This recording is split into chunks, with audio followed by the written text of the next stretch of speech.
വടക്കൻ കേരളത്തിൽ ഇന്ന് അതിതീവ്ര മഴയ്ക്കാണ് സാധ്യത. കണ്ണൂർ, കാസർഗോഡ്, വയനാട് ജില്ലകളിൽ ഇന്ന് റെഡ് അലർട്ടാണ്. 3 ജില്ലകളിലും വിദ്യാഭ്യാസ സ്ഥാപനങ്ങൾക്ക് അവധിയും നൽകിയിട്ടുണ്ട്. രാഹുൽ KV കോഴിക്കോട്ട് നിന്നും, ഫെലിക്സ് കണ്ണൂരിൽ നിന്നും വിവരങ്ങൾ നൽകും. ആദ്യം KV രാഹുലിലേക്കാണ് പോകുന്നത്. രാഹുൽ, കോഴിക്കോട്ട് ഇന്നലെ സാഹചര്യങ്ങൾ എങ്ങനെയായിരുന്നു? കനത്ത മഴ, മലവെള്ളപ്പാച്ചിൽ, അതുപോലെ തന്നെ ഈ മണ്ണിടിച്ചിലൊക്കെ ഉണ്ടായിരുന്ന പശ്ചാത്തലത്തിൽ ഇന്നത്തെ മുന്നറിയിപ്പുകൾ എങ്ങനെയാണ്? പ്രത്യേകിച്ചും നേരം പുലരുമ്പോൾ ഇപ്പോൾ മഴയുണ്ടോ? എങ്ങനെയാണ് സാഹചര്യം രാഹുൽ?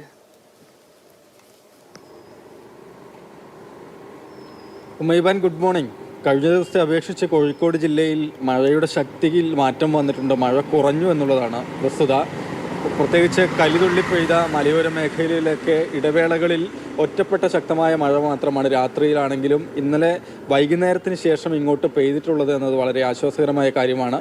സമീപ ജില്ലകളിൽ 3 ജില്ലകളിൽ റെഡ് അലേർട്ടാണ്. പക്ഷേ കോഴിക്കോട് ജില്ലയിൽ മഴ കുറഞ്ഞു നിൽക്കുന്നു എന്നുള്ളതാണ് പൊതുവെയുള്ള സ്ഥിതി. അതുകൊണ്ട് വിദ്യാഭ്യാസ സ്ഥാപനങ്ങൾക്ക് ഇന്ന് അവധിയില്ല. ഇന്നലെ അവധിയായിരുന്നു, ഇന്ന് അവധിയില്ല എന്നതാണ് കോഴിക്കോടെ സാഹചര്യം.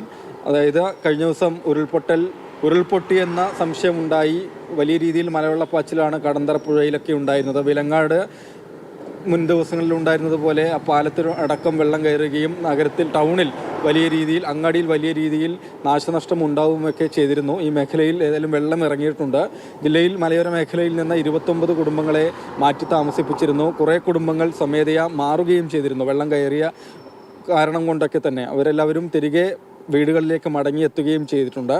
ഏതായാലും ഇപ്പോൾ കക്കയം അണക്കെട്ടിൽ ഓറഞ്ച് അലേർട്ടിലേക്ക് സാഹചര്യം പോയിരിക്കുന്നു എന്നുള്ളതാണ്. ജലനിരപ്പ് 756.5 മീറ്ററായി ഉയർന്നതോടുകൂടിയാണ് ഓറഞ്ച് അലേർട്ട് പ്രഖ്യാപിച്ചിരുന്നത്. കാലവർഷം ശക്തമായി പെയ്ത ആദ്യ നാളുകളിൽ തന്നെ ഇവിടെ റെഡ് അലേർട്ട് പുറപ്പെടുവിക്കുകയും അണക്കെട്ടിലെ 2 ഷട്ടറുകളും ഉയർത്തി വെള്ളം പുറത്തേക്ക് ഒഴുക്കുകയും ചെയ്തിരുന്നു. പിന്നീട് ജലനിരപ്പ് കുറഞ്ഞ അവസ്ഥ വന്നതുകൊണ്ട് ഷട്ടറുകൾ അടയ്ക്കുകയാണ് ഉണ്ടായത്. ഇപ്പോൾ ഓറഞ്ച് അലേർട്ട് വന്നിരിക്കുകയാണ്.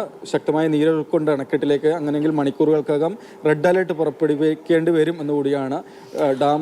എന്തായാലും കോഴിക്കോട്ട് ഇപ്പോൾ നിലവിൽ മഴ ശമിച്ചിട്ടുണ്ട്. അത് വലിയ ആശ്വാസം തന്നെയാണ്. പക്ഷേ ജാഗ്രത അതുപോലെ തന്നെ തുടരേണ്ടതുണ്ട്. ഇനി ഫെലിക്സിലേക്ക് പോവുകയാണ്. കണ്ണൂരിലെ വിശദാംശങ്ങളാണ് ഫെലിക്സ് പങ്കുവയ്ക്കുക. ഫെലിക്സ്, നിലവിൽ അവിടെ എങ്ങനെയാണ് കണ്ണൂരിലെ സ്ഥിതി? രാവിലെ കാലാവസ്ഥ എങ്ങനെയാണ് ഫെലിക്സ്?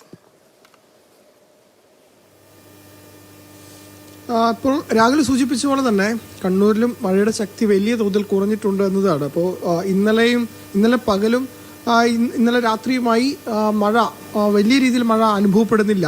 പക്ഷേ കഴിഞ്ഞ ദിവസമൊന്നും അങ്ങനെയായിരുന്നില്ല. അതിശക്തമായ മഴയാണ് അതിന് തൊട്ട് മുൻപത്തെ ദിവസം ജില്ലയിലുടനീളം അനുഭവപ്പെട്ടത്. എന്നാലും ഇന്നത്തെ ആശ്വാസകരമായ കാര്യം, മഴയുടെ ശക്തി വലിയ തോതിൽ കുറഞ്ഞു. നേരിയ ചാറ്റൽ മഴ മാത്രമാണ് ജില്ലയിലെമ്പാടും അനുഭവപ്പെടുന്നത് എന്നതാണ്. പക്ഷേ 4 ദിവസം റെഡ് അലർട്ടാണ് ജില്ലയിൽ. അതുകൊണ്ട് ജാഗ്രതാ മുന്നറിയിപ്പുകളൊക്കെ തന്നെ നൽകിയിട്ടുണ്ട്. പ്രത്യേകിച്ചും കഴിഞ്ഞ ദിവസങ്ങളിൽ മണ്ണിടിച്ചിലുണ്ടായി. കണ്ണൂർ ജില്ലയിൽ വ്യാപകമായി മഴക്കെടുതി സംഭവിച്ചത് ഈ മണ്ണിടിഞ്ഞുണ്ടായ അപകടങ്ങളാണ്.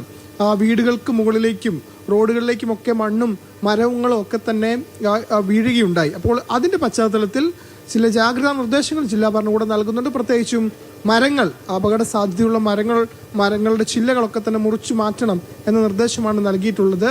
ഒപ്പം തന്നെ കണ്ണൂർ ജില്ലയിൽ ഇന്ന് വിദ്യാഭ്യാസ സ്ഥാപനങ്ങൾക്ക് അവധിയാണ്.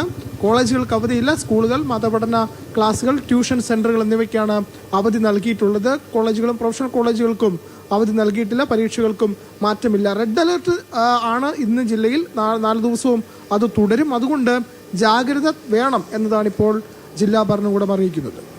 ഓക്കെ ഫെലിക്സ്, എന്തായാലും വടക്കൻ കേരളത്തിലാണ് മഴ അതിശക്തമായി തുടരുന്നത്. അപ്പോൾ കോഴിക്കോട്ടെയും കണ്ണൂരിലെയും സാഹചര്യം എന്താണ് എന്നുള്ളത് നമ്മൾ അറിഞ്ഞു. ഇനി കാസർകോട്ടെ സാഹചര്യം എന്താണ് എന്നുള്ളത് സാരംഗ് സുരേഷ് വിശദീകരിക്കും.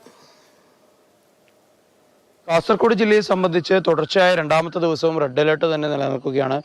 സ്കൂളുകളും കോളേജുകളും അടക്കമുള്ള മുഴുവൻ വിദ്യാഭ്യാസ സ്ഥാപനങ്ങൾക്കും കനത്ത മഴയെ തുടർന്ന് അല്ലെങ്കിൽ അത്തരത്തിൽ വലിയ അപകട സാധ്യത മുന്നിൽ കണ്ടുകൊണ്ട് തന്നെ കാസർഗോഡ് കളക്ടർ അവധി പ്രഖ്യാപിച്ചിരിക്കുന്നു. പിന്നീട് തുടർച്ചയായി മലയോര പ്രദേശങ്ങളിലും അതുപോലെ തന്നെ തീരദേശ മേഖലകളിലും ജോലി ചെയ്യുന്നവരും അതുപോലെ തന്നെ വിനോദസഞ്ചാര മേഖലയുമായി ചേർന്ന് നിൽക്കുന്ന ആളുകളും മത്സ്യബന്ധനം നടത്തുന്ന ആളുകളടക്കം വലിയ തോതിൽ ജില്ലാ ഭരണകൂടത്തിന്റെ ഭാഗത്തു നിന്ന് ലഭിക്കുന്ന മുന്നറിയിപ്പുകൾ കൃത്യമായി പാലിക്കണമെന്നുള്ള ഒരു നിർദ്ദേശം കൂടി ദുരന്ത നിവാരണ അതോറിറ്റിയുടെ ഭാഗത്ത് നിന്ന് വരുന്നുണ്ട്. ഇന്നലെ വൈകിട്ടോടു കൂടിയാണ് അവസാനമായി കാസർഗോഡ് ജില്ലയിൽ പൊതുവെ കനത്ത മഴ പെയ്തത്. അതിനുശേഷം പൊതുവെ കാര്യങ്ങൾ ശാന്തമായിരുന്നു എന്ന് തന്നെ വേണം പറയാൻ. വലിയ നാശനഷ്ടങ്ങളൊന്നും തന്നെ ഉണ്ടായിട്ടില്ല. ഒരു റെഡ് അലേർട്ട് നിലനിൽക്കുന്ന തരത്തിലേക്കുള്ള ഒരു കനത്ത മഴ ജില്ലയിൽ ഒന്നും തന്നെ ഇപ്പോൾ പെയ്യുന്നില്ല എന്ന് തന്നെയാണ് യാഥാർത്ഥ്യം. പക്ഷേ വരുന്ന മണിക്കൂറുകളിൽ ഒരു പക്ഷെ തന്നെ വലിയൊരു ആകും. കണ്ണൂർ കഴിഞ്ഞാൽ ഏറ്റവും കൂടുതൽ തീരദേശ മേഖലകളിലുള്ള കടൽ തീരവും കേരളവുമായി കൂടുതൽ അതിർത്തി പങ്കിടുന്ന ഒരു ജില്ല തന്നെയാണ് കാസർഗോഡ്. അതുകൊണ്ട് തന്നെ ഏത് നിമിഷവും ഒരു പക്ഷേ കനത്ത മഴയ്ക്കുള്ള സാധ്യത കൂടി നമ്മൾ മുന്നിൽ കാണേണ്ടതായുണ്ട്. അതുകൊണ്ട് തന്നെ പുറത്തേക്ക് ഇറങ്ങുന്ന ആളുകൾ കൂടുതലായി ജാഗ്രത പാലിക്കണം. റെഡ് അലേർട്ടാണ് എന്നതുകൊണ്ട് തന്നെ വെയിലുണ്ട് അല്ലെങ്കിൽ മഴ മാറി നിൽക്കുന്നു എന്നതുകൊണ്ട് തന്നെ റെയിൻകോട്ടുകളും അതുപോലെ തന്നെ കുടയൊന്നുമില്ലാതെ പുറത്തിറങ്ങരുത് എന്ന് തന്നെയാണ് നമുക്ക് ഇപ്പോൾ പറയാൻ സാധിക്കുന്നത്. എന്തായാലും ആളുകൾ കൃത്യമായി ജാഗ്രത പുലർത്തണം. റെഡ് അലേർട്ട് ജില്ലയിൽ നിൽക്കുന്നുണ്ട്. കൃത്യമായ ആ ഒരു മുന്നറിയിപ്പ് എല്ലാവരും പാലിക്കണം.